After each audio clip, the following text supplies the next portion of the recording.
I know it's hard, I know it's complicated, but I promised you I've been waiting here forever. I had a much to say, but you're not here with me. No, we're invincible, like fire in the snow. Trust me when I say you are my beautiful world, and I'm feeling it all. We should make an effort. It's true you're so far away, and it's true you don't feel the same. But if you take my hand, we can try and go back. Starting from scratch, I won't let you go. No, I can't let you go, 'cause you're my gravity, and I will never leave. I won't let you go. No, baby, I will not, because I still believe. You're my gravity. You will never be what I expected. Different frequencies, that's why we ain't connected. You know I will make it through. I got nothing to lose but you. It's true you're so far away, and it's true I can feel the same. It's another day, you know you want me to stay, but I go my way. I won't let you go. No, I can't let you go, 'cause you're my gravity, and I will never leave. I won't let you go. No, baby, I will not, because I still believe. You're my gravity.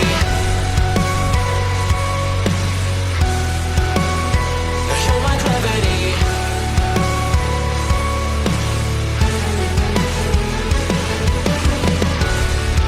You're calling out my name, but the echo numbs your pain. Sorry, but more than just a shadow, I'm more than just a man. You don't care how I feel, you don't know how I feel. No, you don't know how. I wash away the sorrow till my heart can beat again. You're my gravity. No, you're my gravity.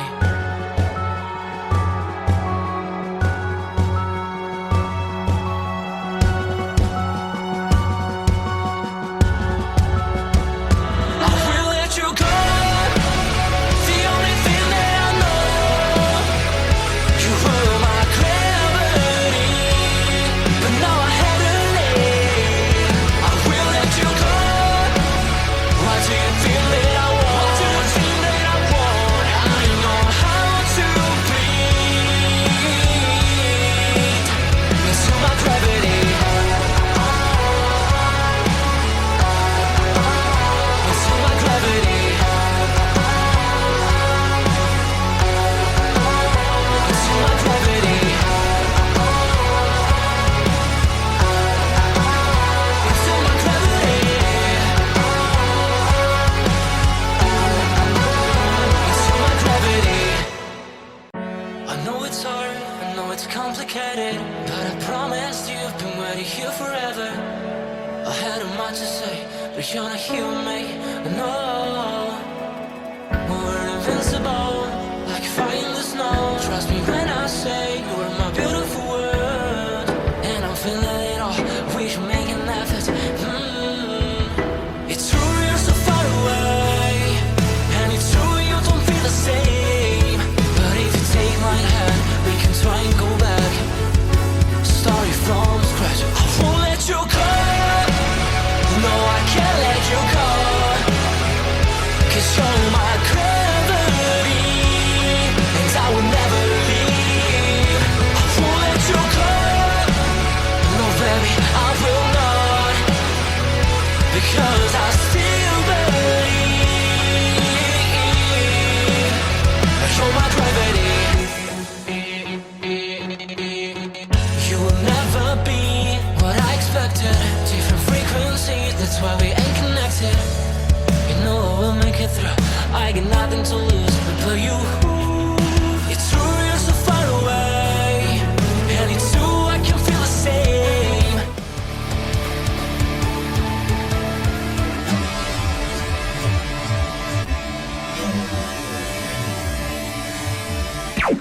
Warning.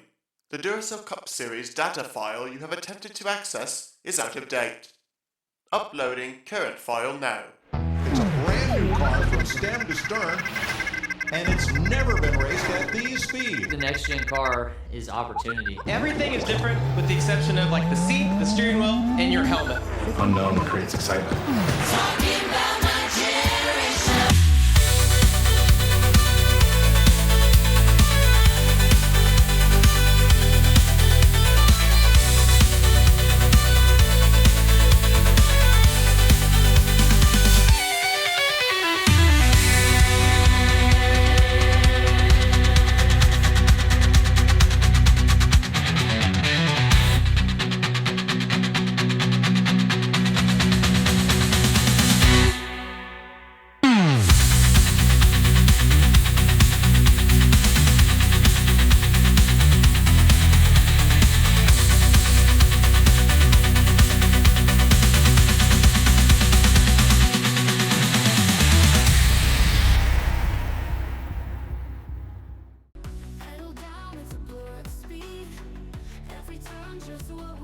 Good afternoon, race fans. Welcome here as we get ready for pole day, qualifying in preparation for our 35th race of the season, Season 8 of the NNSCRA Duracell Next Gen Cup Series, and most importantly, it is our next to last race overall of the season. This race here tomorrow afternoon is going to determine the 4 drivers that are going to be battling it out at Michigan next week to be Season 8 Duracell Next Gen Cup Series champion.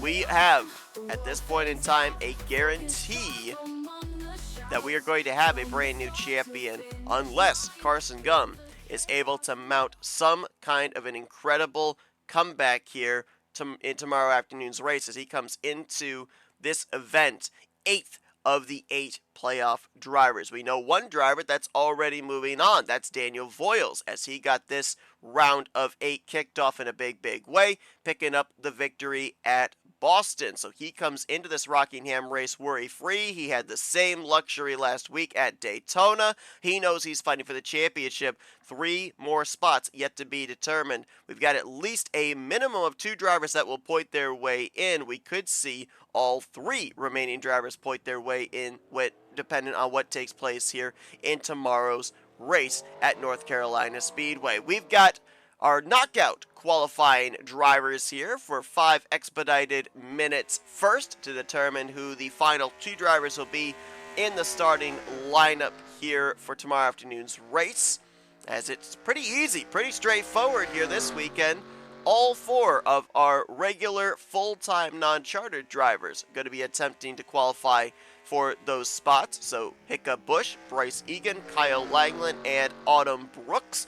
2 drivers will move on, 2 drivers will be going home, and Hiccup Bush going to be the first driver out there in the Brant Ford Mustang out of World NOS Racing.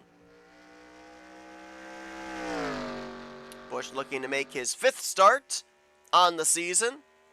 2 top 10s in his 4 previous starts here in the Cup Series.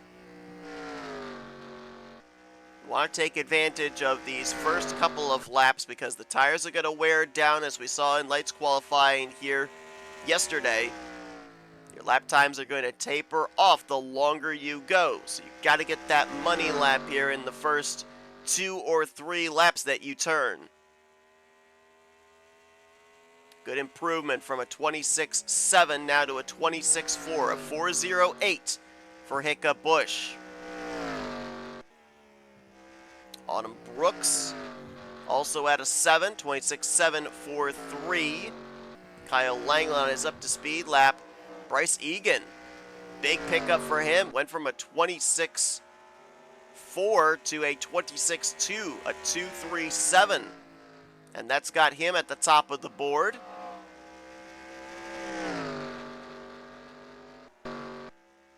Hiccup Bush now to second, 26.295. That's about 2 100ths off of Egan's lap time.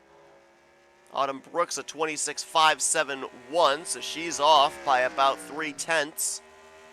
Langland right now at a 26.747, and I think Bryce Egan might be getting a little bit of a draft, a little bit of a tow down the straightaways here from that 93. We'll see what that does with his lap time as Hiccup Bush has leapfrogged him to a 26.262. Oh, yeah. Draft lap big time there for Bryce Egan as he's now to a 26.110. And he may improve even more on that here as he's still running in the draft of Kyle Langland, who's moved up to third fastest. That's the first driver going home right now, 26.319. This could be a sub-26 lap time right here. Let's see. It is 25.904. I think that ices it. I think Bryce Egan's just locked himself into the field with that lap time. Still over a minute remaining, though. Autumn Brooks, 26.244. She's about 400ths off of Hiccup Bush. Oh, nope. Worse than that, because Hiccup Bush just on his own ran into the 26.1s, a 1.55. Oh, but he just got beat. Who just got him? It was Kyle Langland, who might be getting a little bit of draft himself. Even though he's creating the draft for the 9, he may be getting the benefit of it as well. He just went to a 26.089. Correct me if I'm wrong, aren't these the two drivers that worked together last week at Daytona as well to lock themselves into the field there? I'm pretty sure it was. Uh-oh, so it just leapfrogged Kyle Langland. It was Autumn Brooks, 26.074. So now she's on the bubble spot. Bryce Egan's a non-factor now. He's got the draft lap. He's locked in. Now it's between Langland, Brooks, and Hiccup Bush for the final spot. Let's see if we can find an improvement here out of Kyle Langland, who right now is 5 thousandths off of Autumn Brooks. Or no, I'm sorry, 15 thousandths off of Autumn Brooks. No improvement there. No improvement for Brooks. Hiccup Bush was the first one out there, so he may have already reached the delta where those tires are wearing, and he's not been able to find the speed he had in the early going. Yeah, he was 26.0 for his fastest lap. He's now in the 26.3s. We're going to stay on Kyle Langland here. See if this benefit of draft can edge him ahead of Autumn Brooks. That time, no improvement, 26.106. He needs to find a 0.73 or better. And I believe this is his last lap to try it. Autumn Brooks right now, 15 one-thousandths ahead of Langland. Can Langland find the lap right here?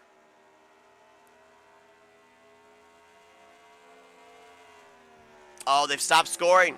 I thought he had one more lap, but scoring has stopped. Autumn Brooks is going to get in, and it's going to be Bryce Egan who's going to lay down the fastest lap in the session to lock himself into the field as well. Bryce Egan is going to make his 16th start on the season here tomorrow afternoon. Autumn Brooks, look how close that is. 0.74, 0.89, 0.96. That's 15 one-thousandths from second to third. That is 22 thousandths from second to fourth. Super, super close for that final transfer spot. Brooks will be making her 21st start of her Cup Series career here tomorrow afternoon. Langland and Bush, couple of World NOS Racing Mustangs, will just miss out on the show. Bryce Egan, second straight week that he's been in the right place, right time for the ultimate draft lap, if I can get the combination of words out correctly there. He is going to lock himself into the field along with Autumn Brooks, and those two will join the other 40 charter drivers here in just mere moments to see who is going to lock themselves on the pole position. So don't go anywhere. We'll be right back after this quick break and continue qualifying here this afternoon from the Rockingham Speedway. Thank you for tuning in to today's broadcast on NNSCRA TV. If you enjoyed your watching, it would help us out a lot if you'd hit that like button. Also, if you're not already, be sure to subscribe to become a part of the NNSCRA crew today. And if you're on your phone, be sure to click that bell to be notified whenever we have a broadcast here on NNSCRA TV. Once again, we thank you for your support, and we hope you continue to enjoy today's broadcast.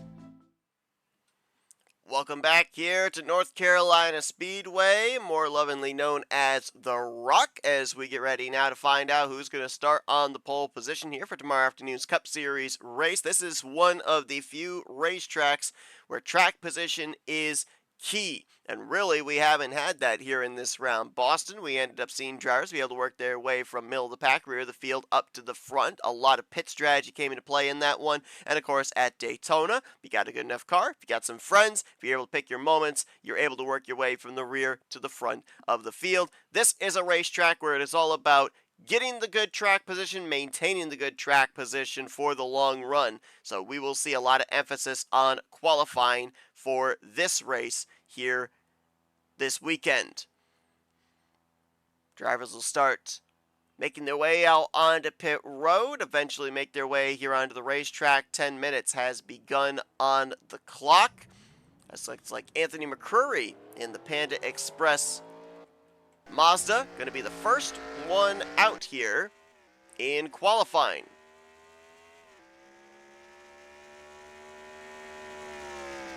Anthony has had an up and down season here for Garage 55. Started out really struggling, was mired down the cellar of the point stands. We talked about him last week, though. He's made tremendous improvements down the home stretch. Was up 18th in points going into that race, and then got caught up in a big wreck. Dropped 4 spots at the conclusion of Daytona. He's 22nd in points, but some decent numbers for a driver that was outside the top 35 in points for a majority of the first half of the season. 7 top 5s and 12 top 10s. He is one of, I believe it's only 9 drivers that has double-digit top 10 finishes this season. Track's going to start getting congested here, so those optimal clean laps getting out there early on could be important for Anthony. Anthony, a 2-time pole sitter on the season as well. We don't talk about the pole sitters, but a lot of drivers have been able to bring some good speed consistently every single week, it seems. You're going to see your go or go home first round qualifying lap time scroll on the top of your screen. They will update here in just a moment, as it's time to take you through the field, find your 8 playoff contenders and their scenarios coming into this weekend's race. If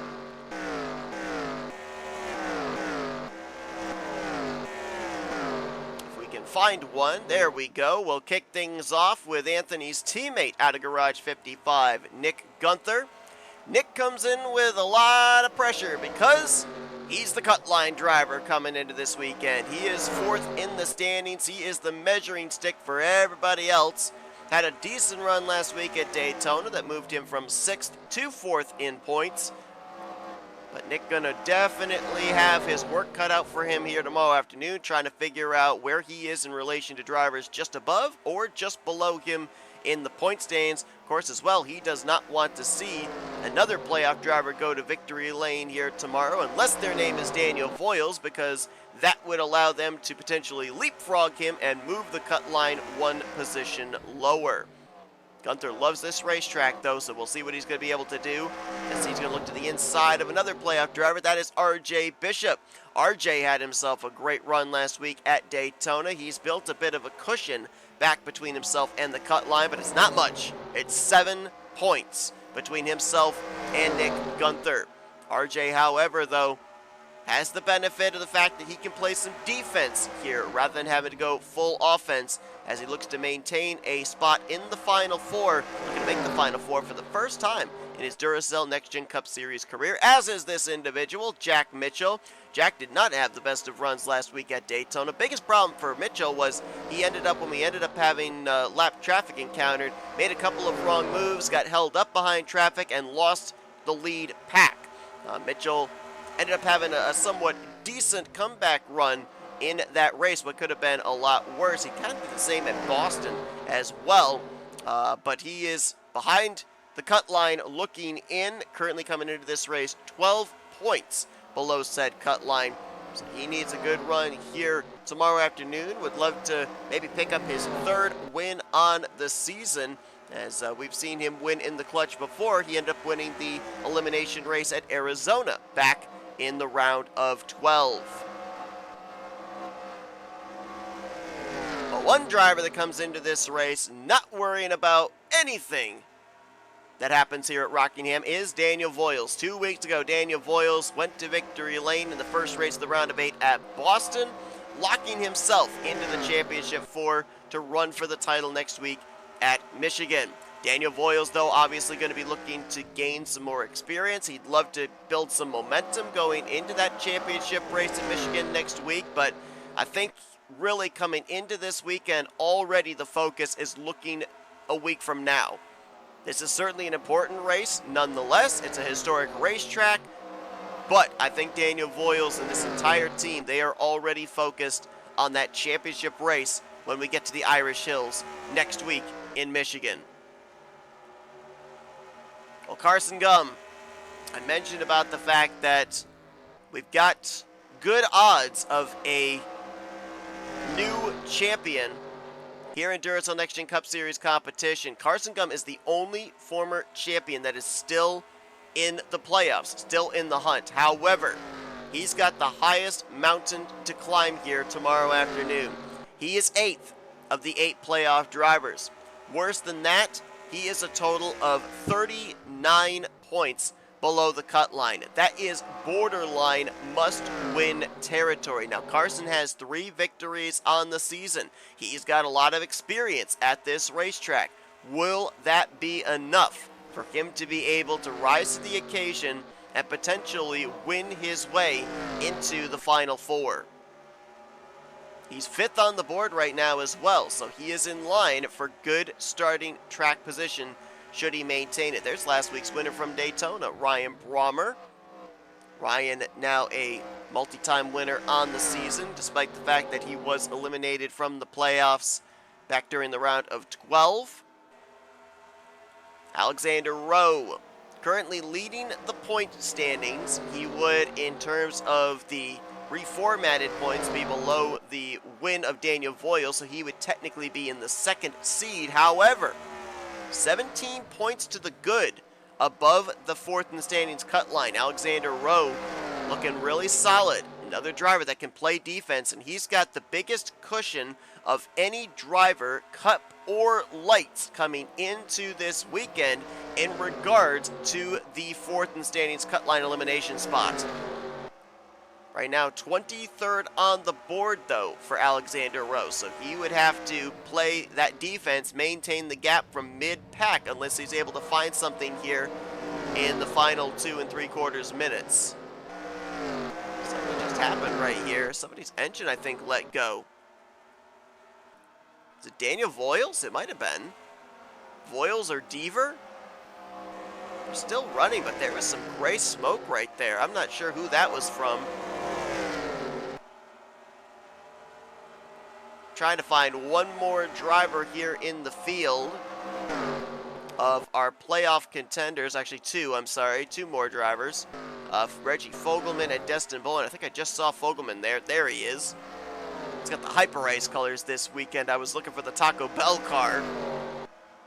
Reggie coming into this race 7th in points. 22 points below the cut line. So not in the same situation as Carson Gum. A top 10, top 5 could maybe move him in to the Final 4, but he does still have a bit of a hill that he'll have to climb tomorrow afternoon. You know, you consider Reggie Fogelman back during the 2nd round of the playoffs, one of the strongest in that one, including a victory at Atlanta Motor Speedway. This round, he has been one of the worst in terms of consistency, along with Carson Gum. So really needs to put together a complete race here tomorrow, and right now he is 34th on the speed charts, so he is going to be another driver that will not have the benefit of good starting track position. It might have been Matt McIntyre, we're being told, that had the engine expiration there. And he's returned back onto the racetrack. There is our final playoff contender, 4-time winner, Destin Bowen. Destin coming into this race just below the 4th in the standings cut line. He is 7 points below it. And right now he is 24th on the speed chart. So there are a lot of playoff drivers as I'm looking down the running order right now. They are going to be starting deep in the field. One driver who will not, as half a minute remains here in qualifying, is Michael Norman. Former playoff contender, 3-time pole sitter on the season, looking to make it a series-leading 4th. Currently clocked in with a 25.911. Eric Monaco right now 2nd. Michael's the only one that's run a sub-26 second lap time. Eric with a 26.067. Then Chevrolet's Kyle Matthews, James Qualls, and Carson Gum, right now the highest of the playoff drivers, still maintaining the 5th position. He is, according to what I'm seeing here, the only playoff driver that is scheduled to start this race from inside of the top 10. That's huge.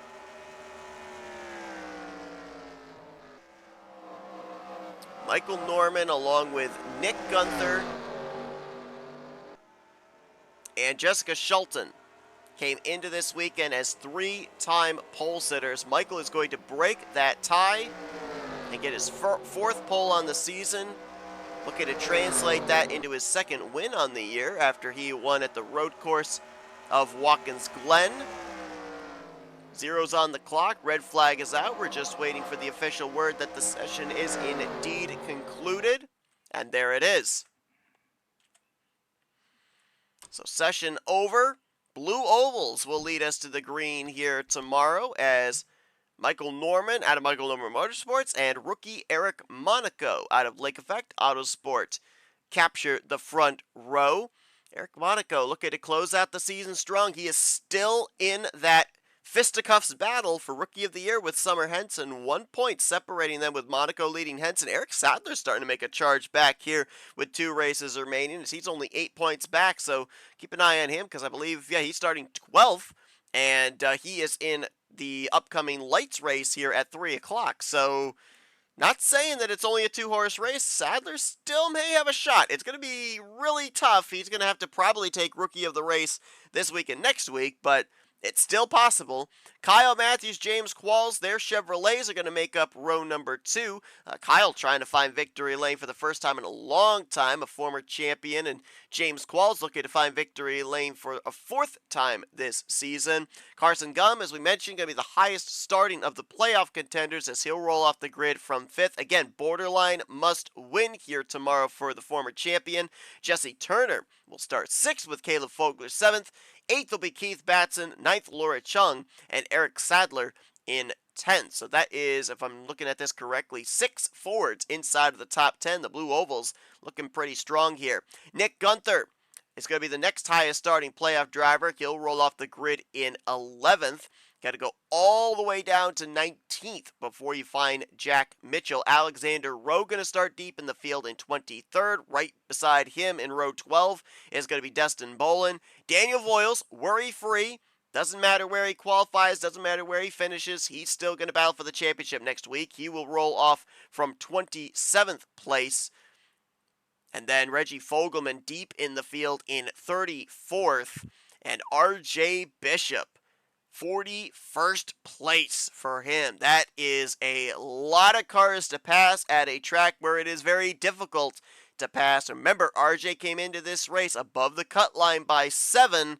As soon as we go green, he will more than likely mathematically be below the cut line, so he will look to have to change his fate during the course of tomorrow afternoon's race and get himself back up into contention for a Final Four spot. They are scattered throughout this 42-car field are our 8 playoff drivers.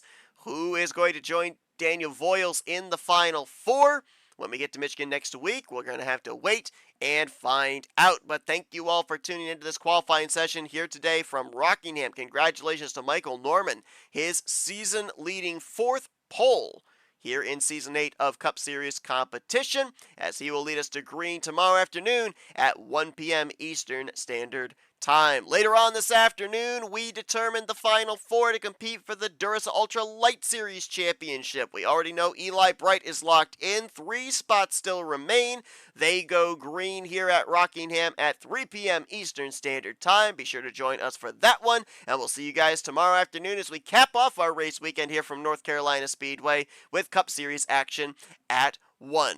But until then, thank you all so much for watching this qualifying session. If you enjoyed it, be sure to give me a like, subscribe to our crew today. We showed you your starting lineup for tomorrow afternoon's Cup Series race here, and we will see you guys either later this afternoon or tomorrow. Until then, I've been Seth Cole, and you've been watching another broadcast courtesy of NNSCRA TV, Offline Racing at its best.